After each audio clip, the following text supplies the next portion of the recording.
Don't fall, don't fall, don't fall, don't fall, don't fall.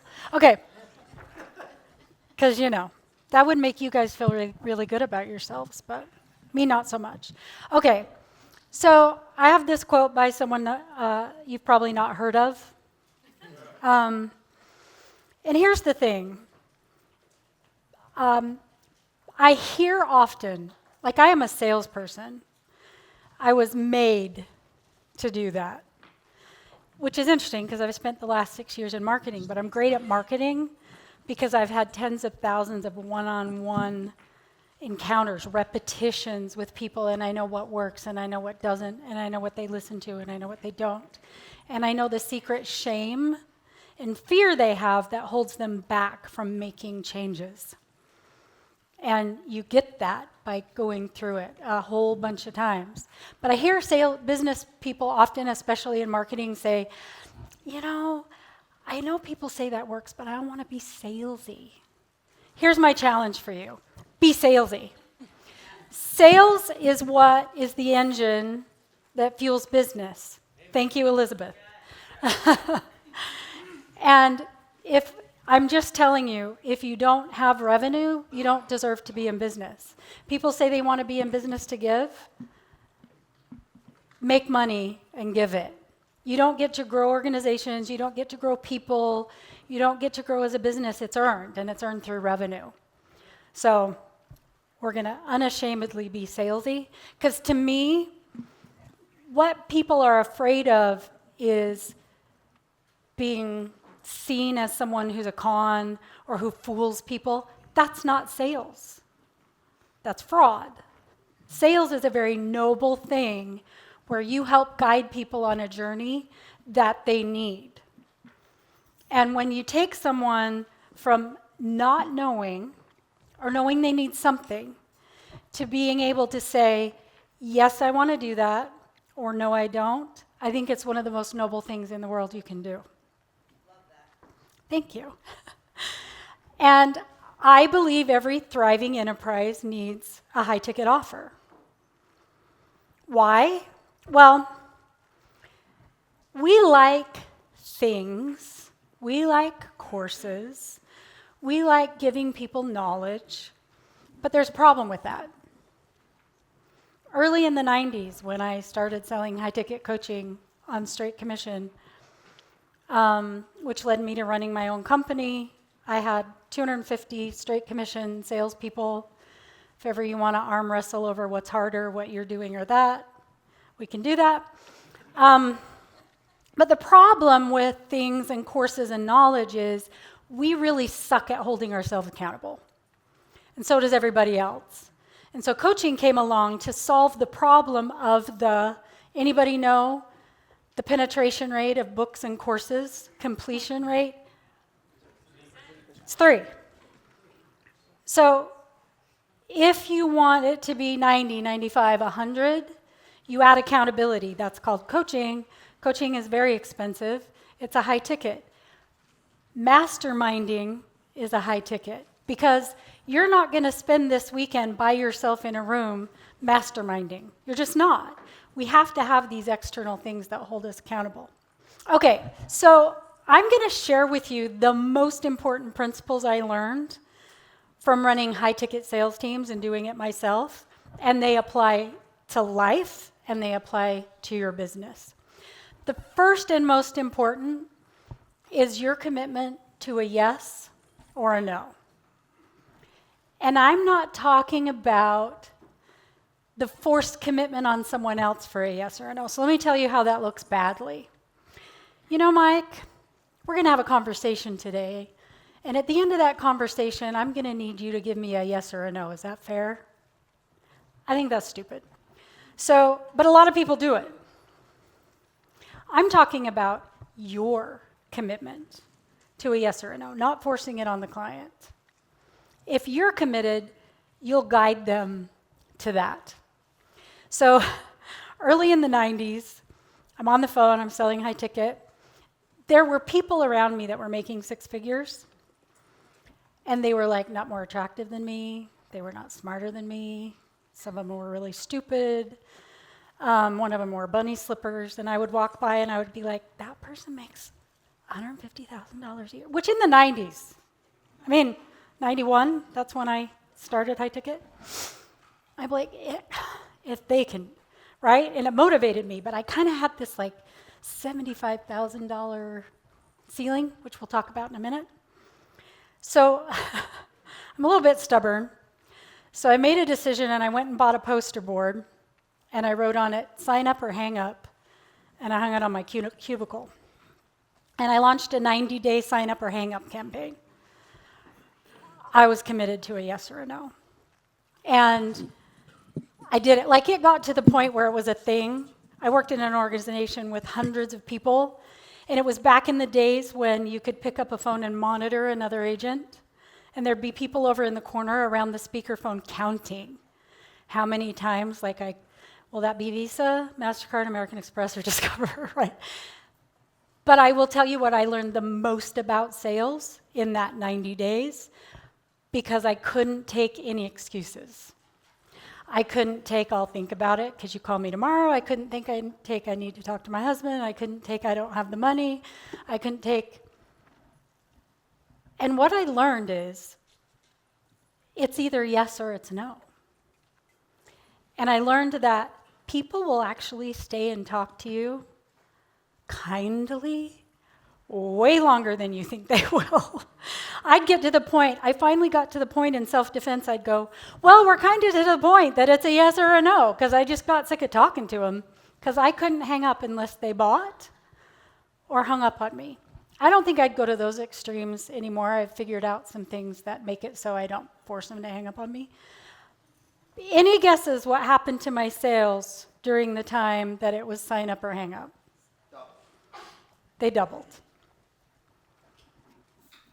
That means 50% of the time I was letting the other person down by letting them off the phone. Do you get the significance of that? And I became absolutely and completely committed to getting every conversation to a yes or a no. And by the way, when I didn't care if it was a no, guess what happened to my sales?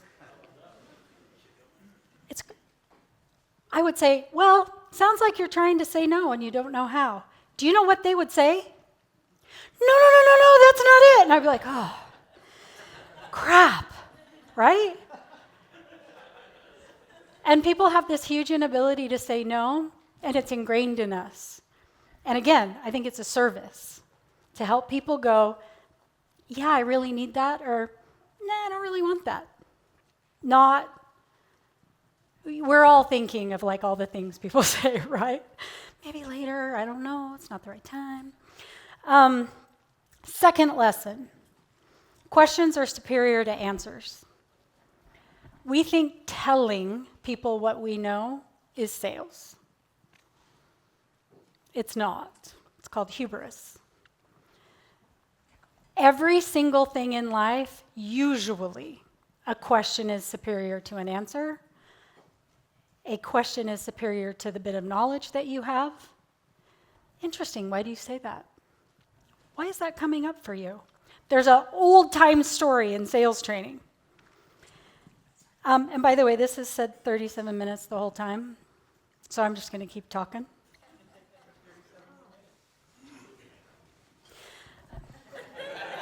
There will be an offer at the end of this. There's an old-timey sales story that teaches this example, and I learned it early. Guy walks onto a car lot, looking at a car, really likes the car. So the salesperson comes over and says, I can see you kind of like this car. And the guy's like, I really like this car. Does it come in blue? What does the salesperson say? Absolutely. In fact, blue's the most popular color in this car. Well, the guy hates blue, and he doesn't want to drive a model that has that model he's driving in blue everywhere. The problem is when we give answers, we believe we know why the person is asking, and almost always you don't. If the salesperson would have said, Yeah. Interesting. Why do you ask? Well, I hate blue. Well, the most popular color in this particular model is blue. You might want to look at this one over here, right? When you think you know the answer, and by the way, we are trained from the time we're this big that it's good to know the answer. So it feels very unnatural. But if you can be more curious than you are knowledgeable, it will change your life. I also created a situation for myself where I could never say a statement on a call. If I wanted to say something, I had to figure out how to ask them a question so they would say it. If you ever want to give yourself brain damage, try that. This one's really important, and we all know this. What you believe, you will manifest. We all know this. But I think we don't really know it. So I had this incredible human behavior sandbox called 250 Straight Commission Salespeople. And if ever you want to know what your issues are, try straight commission phone sales. Because they will come up over and over and over. We were doing millions of dollars a month in revenue, and I'd always have someone new come into my office and go, you know, everyone I talk to wants to buy, but they just don't want to give their credit card over the phone. It's not safe. Hey, Nicholas, how many sales do you have this week? 10. How many of them didn't want to give their credit card on the phone? None of them? Why are you asking? I don't ever get that. Guess whose issue it was? Salesperson's. And it's not conscious. You don't realize you're doing it. You actually telegraph your beliefs, whether you say them or not. And I would know exactly what someone believed based on what they were saying and the results that they got and the reasons people weren't buying. The smart room, what's the opposite of results? Reasons. So remember that. Whenever you're coming up with reasons for something, there's always a lack of results. And if you can train yourself to look at that, it'll change your life, it'll change your business. Same sales floor, same leads, same script, same office, same training. Some people make 0. Some people make $50,000 a year. Some people make $150,000 a year. Some make $250,000 a year. And a couple make $750,000 a year. Same script, same office, same offer, same leads. Well, except they believed they weren't the same leads. It's easy to fix. You go, okay, you have sucky leads, give me your sucky leads. I'll give them over here. You give me your great leads and I'll put them over here. Any guesses? Any at all what happens? Well, that one day I got the good ones and you gave them to Justin. Right? And what I learned is if we were going to increase revenue, it was not training, it was not scripting, it was not cool things to say. It was either phone time, but assuming everything else is equal, it was right here. So I started, this took some time. This took years to figure out. I'd be like, why can they make so freaking much money? And they can't. Again, no smarter, no cuter, no taller.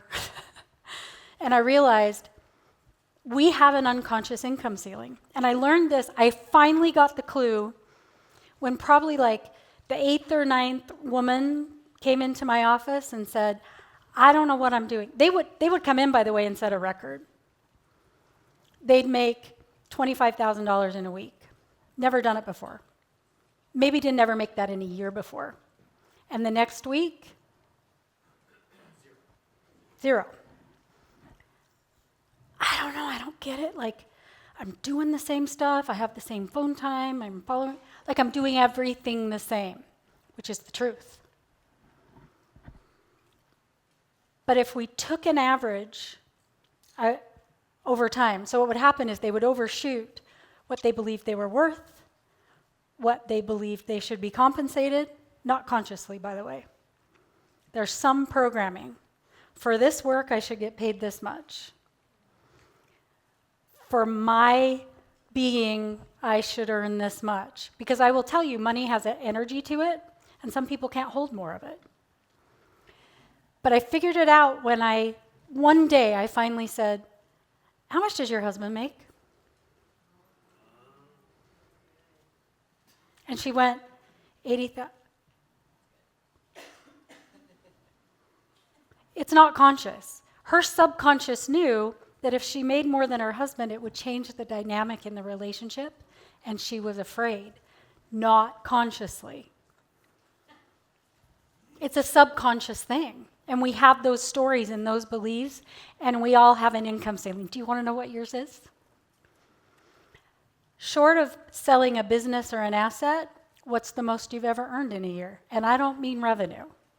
I mean, what is the most you have earned in a year? That's it. And for some people it's 10 million, for some people it's $1 billion, for some people it's 50,000, for some people it's 1 million. And we all have one. Would you like to break through it? Okay. First and most important thing is put yourself around people who earn more than you. That's the single most important thing you can do to raise your income ceiling, because it becomes your reality.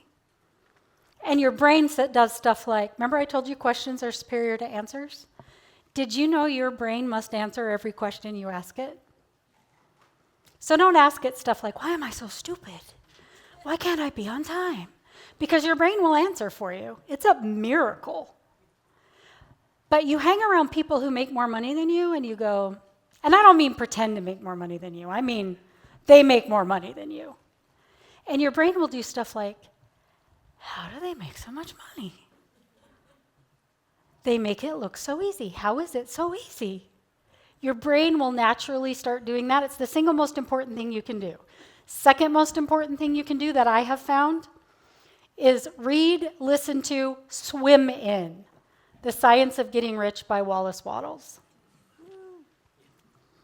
Like over and over and over until you're like, I'm sick of this. By the way, there's many versions on Audible. Some are like torture to listen to. I like the one Dennis Waitley reads. It's very pleasant. So if you're going to listen to it, make it a pleasant experience. Listen to it while you go to sleep. Listen to it while you brush your teeth. Listen to it in your car. Read it. Listen to it and read it. And so when I finally stumbled upon this, I was like, well, we got to do something. So the entire team read it as a team. Over the next 90 days, revenue was up 25% across the board.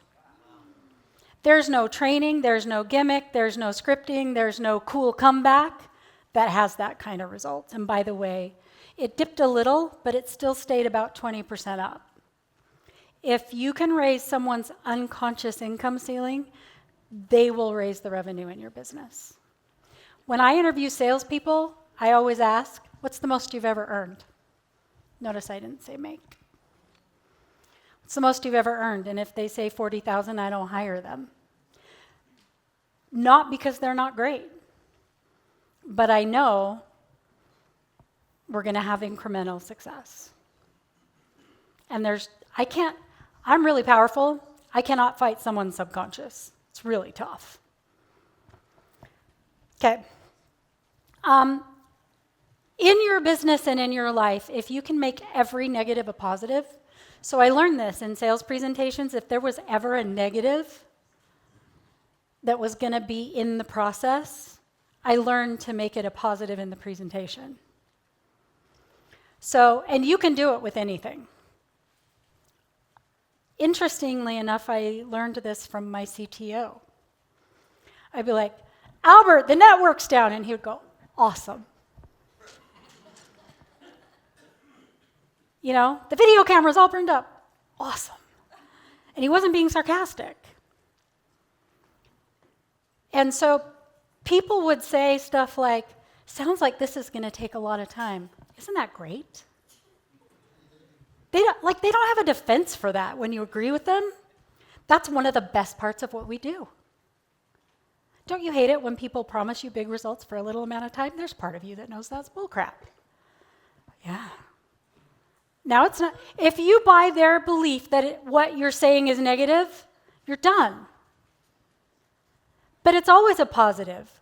My son just got a, like he's giddy, excited dream job. Like, I can't believe this exists. It's so good. He calls me, I'm going to my third interview, and they're going to ask me why I was on my last job for only 6 months. What do I say? I said, well, you make it a positive. And I refused to do the work for him, so it took us like 2 hours. Because I didn't want to give him the answer. I wanted him to figure out how to do this. Well, he spent a summer knocking doors for a solar company. And then he spent 6 months doing outbound cold call telemarketing. Why? Because he has brain damage. Because I told him it would make him better at whatever he did, right? And I said, this is so easy. So let me tell you where we finally got. So if you're going to that interview, he's like, oh, this is a negative. I don't know how I'm going to. They're going to see it as a negative. First of all, we're assuming something. Second, I said, easy. How long did you say you would commit to do high-ticket outbound cold calling? Well, I said I would do it at least 6 months. So you'll notice on my resume, I knocked doors for a year, because Grant Cardone said that's the best way to learn sales. And you'll notice I did 6 months of outbound cold call telemarketing, because my mom said I would learn more about sales and people doing that than anything else. And I committed to do it for at least 6 months. And you'll see I've spent 6 months. So now I'm looking for my next opportunity. If you believe you can make any negative a positive, you will.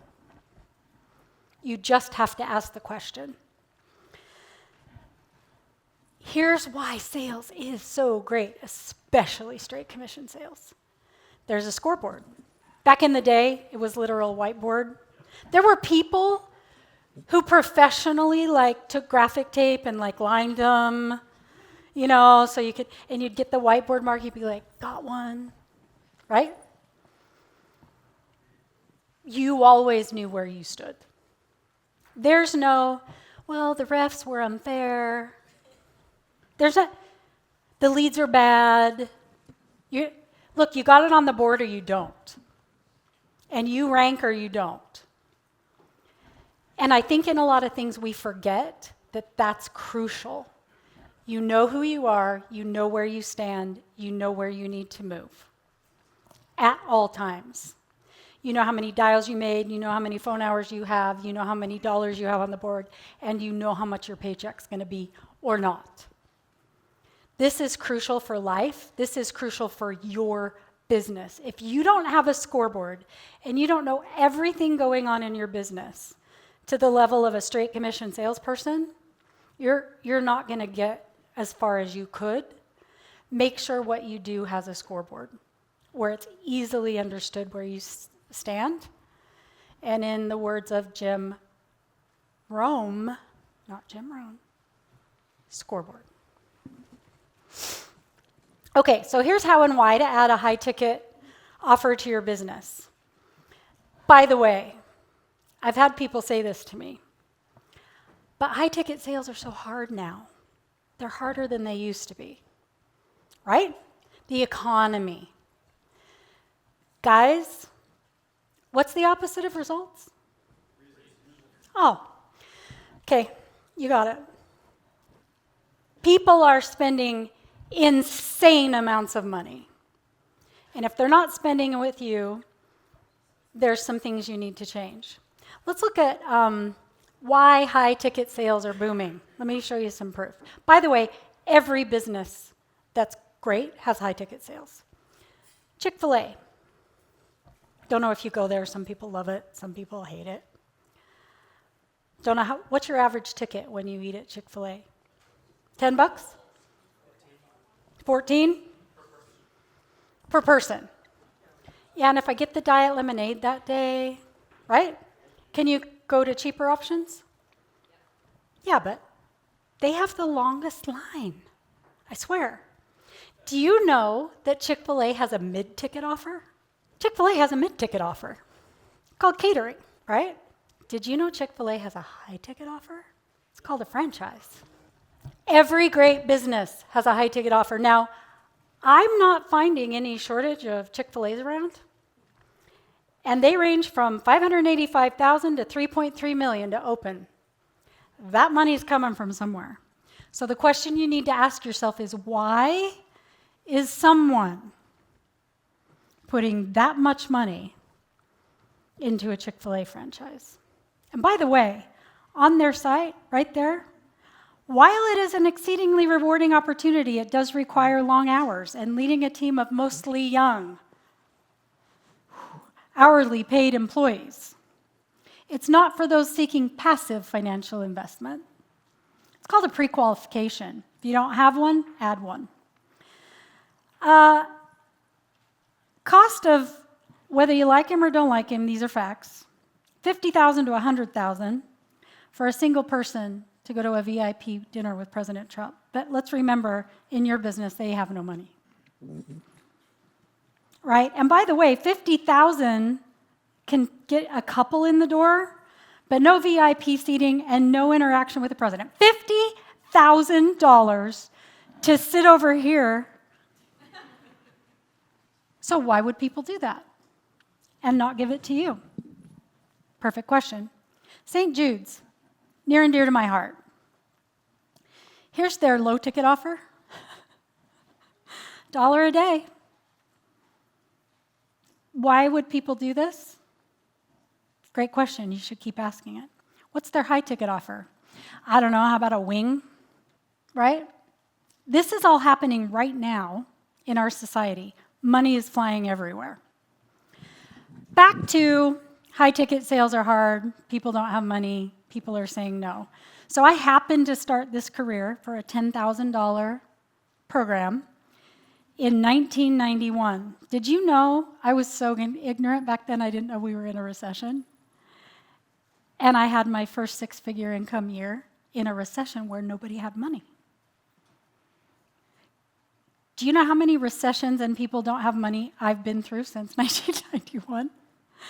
And it feels like we're kind of in that space again. And I'm just going to tell you, I don't necessarily agree.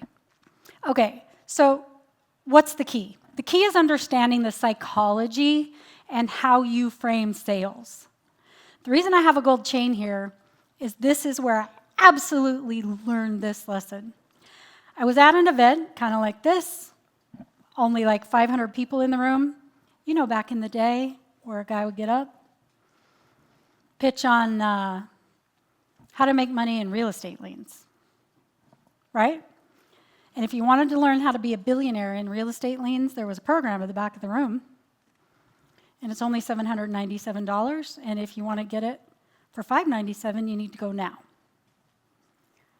Next guy, one of my favorites, Lee Phillips. Estate planning. How to not give so much money to your government. How to make sure your kids actually get all your money and not like 30% of it. And you need to protect your estate this way, and you need to think like this. And it's normally $997, but if you want it today for $597, it's right there in the back of the room, right? And I'm there with a speaker I was working with, and I'm kind of over in the corner. And there weren't a lot of sales by lunch. And so guess what all the speakers were saying? There's no money in the room. These guys aren't buyers. Where'd we pull these people from? Was it because we gave free lunch and like people are coming in? Remember the days of full-page newspaper ads? Okay. There's no money in here. I don't know what, like, man, I feel bad for you going after lunch. I hope. There's this company. You can look them up. It's called Borges Lamont. Guy gets up, holds up a gold chain. Said, this gold chain is a $1,400 gold chain. You want to know how much I paid for it? $79. Here's how Borges Lamont works. Every day we send you a fax. It's like, you know, the Jobber's Odd Lot? Like, overstock, train crashed, didn't deliver. Like, now we have places like Ross and stuff, sell that stuff. Not that I would know. And these two ladies are in front of me, and all morning. Well, Gladys, if I had money to put into real estate liens, I wouldn't need the program. I don't have $597. Do you have it? No, this is ridiculous. Well, if I had an estate to protect, maybe I'd have $597 to give the guy. Sorry, this says 15. I've been going by the clock. I'm really sorry. Okay. The guy gets up and shows a $1,400 gold chain for $79. Guess what these two ladies do who have no money? Whew. Gone. Because what if the fax tomorrow was like a really good deal and they're not on the deal, right? Magically, out of nowhere, they had money. So here's the thing. If you're hearing, I can't afford it, money's tight, it's too much, you're doing it wrong. I'm just telling you. Every single one of these things might look like they say different things. What they're really saying is you're doing it wrong. Here's a magic phrase to always remember. It's too much, I don't have money. Okay, money aside, is this something you'd like to do? Well, guess what? It wasn't about the money. So here's the thing you need to remember. Only 1% to 5% of your audience will actually purchase a higher ticket. And they're actually waiting for what's next from you, and if you don't provide it, they'll give it to someone else.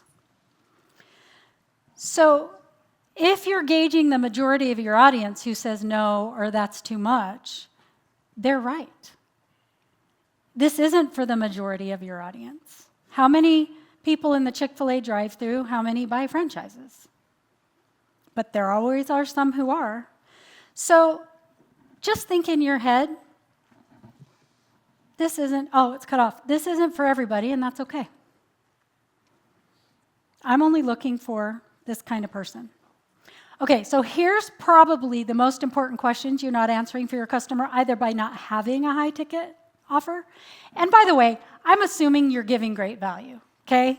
I'm making a blanket assumption. I'm not just going like, hey, have a book, charge $1 million. What is the cost of them not doing it? And what will they miss out on if they don't? Two crucial things to ask yourself.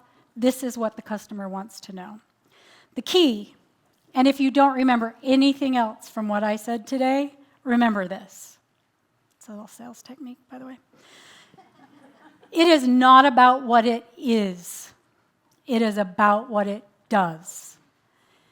I can't tell you, everywhere I go, every website, everything is, I created this course, and this is how I created it, and in chapter 1, this is what you do. Guys, nobody cares. When we create things, we're so proud and we want to tell everybody all about them. Feel free, just don't do it to your customers. They just want to know what it does for them. And again, remember, what is it costing them not to have it? What does it cost you not to be in this room? I've heard it a bunch of times today. Right? You're not here because we meet 3 times a year and it starts at 9:45. But guys, that's what you do. Stop it. Okay. So, have you ever heard of this thing called bankruptcy? I had the privilege of filing bankruptcy in 1990, which is why I was so financially motivated. Do you see this everywhere? This is file a bankruptcy, right? Free consultation. What's that? What is that worth? What is this worth? What will you pay for that? Same thing. One is what it is. One is what it does for the customer. People are driven by their own concerns, fear, safety, security, or even pride. You have to tap into that. Do you know who does it better than anybody else, I swear, is the dating world? Men's dating for sure. Feel like an insecure loser when you walk in a room? They're like talking to this deep shame, I'm not telling anybody, right? They do a great job. You should pay attention. But you have to tap into that before they can see the value of what you're offering. And once they connect what you do to what they need, it's done. Sales easy. So how can you create the desire like that in your offer? That's the most important question you should be asking. How can I connect that to my offer? I have a picture of a briefcase here. It's a magic briefcase. And it's only $595. No, I'm just kidding. That's the retail price of that actual briefcase, by the way. But I'm selling it today for $10,000. Who wants it? Brad asked a question. What's in the briefcase? Do you know nobody ever asked that? Ever. They go, well, that's a lot for a briefcase. No way. Is it made from like a magic cow, or what's the deal? What happens is we tell people what it is. It's a cool briefcase. Super sturdy, carries a lot of things. It'll carry up to 90 pounds. Now do you want it? This is what we do. But what if? Let me suspend belief here for a second. What if it is a magic briefcase? What if every time you open it, here's what's in it, Brad, $100. But what if that $100 is there every time you open it? Okay, now let's pretend you don't have $10,000 in the bank, you don't have $10,000 on a credit card, and you don't have a $10,000 line of credit. But that briefcase, you know it's a $100 bill every time you open it. Who's in for $10,000? Okay, guys, it's not what it is. It's what it does. And if you can figure out what's in the briefcase for your offer, you're done. People will find the money if it's valuable enough. They'll sell their car, they'll go to their mom, they'll pawn everything. Suddenly there will be a way. And if you're not motivating people to find a way, it's not valuable enough. By the way, little tidbit, it is as easy and as hard to sell a $10,000 program and a $25,000 program as it is to sell a $2,000 program. It's the exact same process. And if you think you're going to make more money and more sales by lowering your prices, just don't. Trust me. Ultimately, the easiness or hardness of selling higher priced items depends more on how well you position it, the clarity of the value, and how you're solving their specific problem. By the way, little pro tip. Always talk about something more high-priced when you're talking about a higher ticket. Like if Glenn's up here and he's like, I'm in masterminds that are $100,000 a year. And I have to ask myself, do they give this much value? You have to have like this psychological price comparison. What kind of car do you drive? Interesting. Why do you like it? How much did you pay for that car? Isn't it interesting how much we'll pay for a car? But then the thing that will like build our life or our business, suddenly it's like, I don't have any money. Here's what people are looking for and will pay for. Not information, okay? They can get information anywhere. They want a new opportunity. Figure out how what you're doing is a new opportunity for the person. They want access. They want access to you and your network. When Glenn said, I have a guy because of my relationships, he made $10 million. Do you want access to Glenn and his network? I do. What's that worth? They want an outcome. And they want experiences. That's what people will pay for. Not information, not things. They're not looking for information, they're looking for a transformation. So, here's some questions that you can write down and think through so you can create your high-ticket offer. This is where the ideas are. This is what people are willing to pay for. This is what they're looking for from you, and if you don't provide it, they will buy it from someone else for $10 or $25 or $50,000 to your horror. Okay? And I will end there. I think it's a good stopping point so we don't go over.